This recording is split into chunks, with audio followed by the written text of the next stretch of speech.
Hello, my name is Robbie Hutchins, and I'm the Area Forestry and Wildlife Extension Agent for the LSU AgCenter in Central and Southwest Louisiana.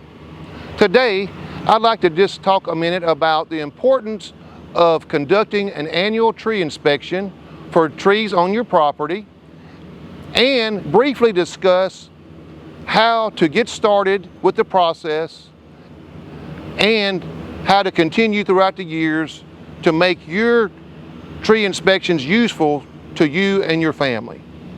First of all, doing an annual tree inspection is important because it allows us to keep track of the health of our trees over time. To do an annual tree inspection, you don't need a lot of fancy equipment or spend a lot of money. You can use something as basic as a pencil and a piece of paper, or if you would prefer, you could use a phone or some kind of tablet to keep your notes on.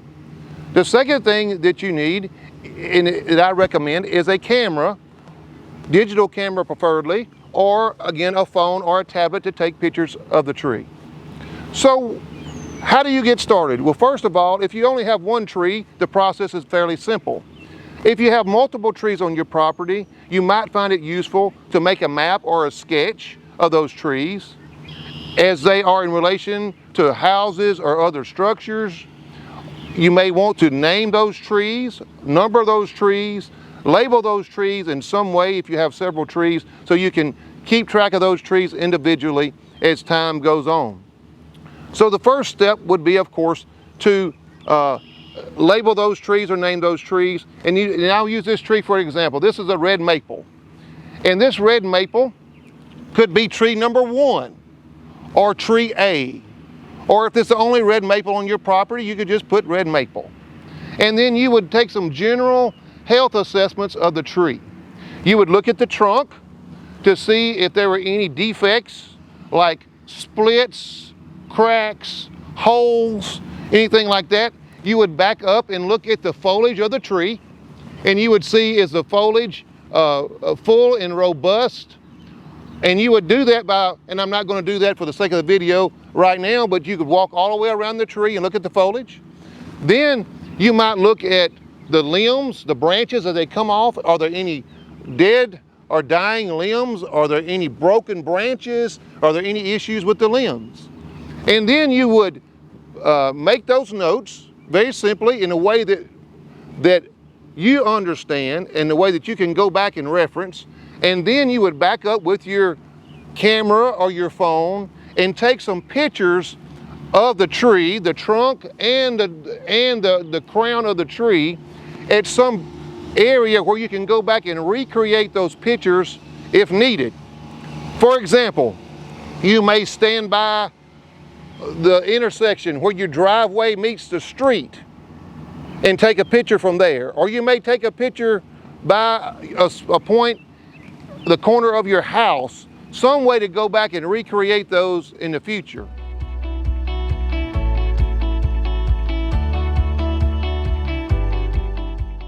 It allows you to track the tree's health over time because you're able to compare basically apples and apples, the same angle, the same thing. You would also want to do your tree inspection at the time of the year where the tree was in full foliage and rapidly growing. So for example, in Louisiana, I recommend that people do their tree inspections in the month of May. By that time, trees are generally in full foliage if they're healthy. The temperature is still cool enough that you can enjoy being outside and doing this work. And it allows you some flexibility in the time that you can pick that date that works best for you. But as you go out and do these pictures, you take pictures and then you notice what's going on, and over time you can track the changes in the tree. And for example, this red maple up into the crown is starting to have some dieback on some of those branches.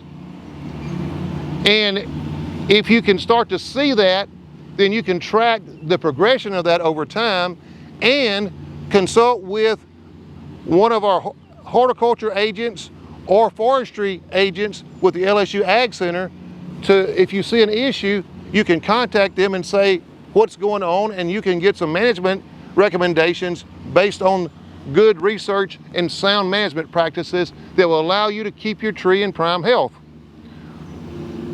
Unfortunately, many times people have not kept up with these annual tree inspections, and by the time they contact an agent like myself, the tree may be in critical condition, and it may cost much more money, time, and effort to keep the tree healthy and restore the tree back to health than it would have if the problem would have been found earlier. So it's important. It's also important if you need to do any pruning, trimming, fertilization.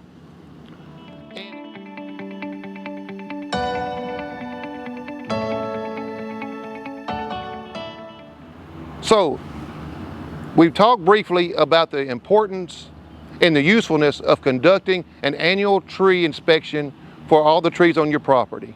If you have any further questions about how to conduct an annual tree assessment, or if you have any tree care questions, please contact your local LSU AgCenter office, where agents like myself will be glad to assist you with any questions that you may have. Thank you for joining us today.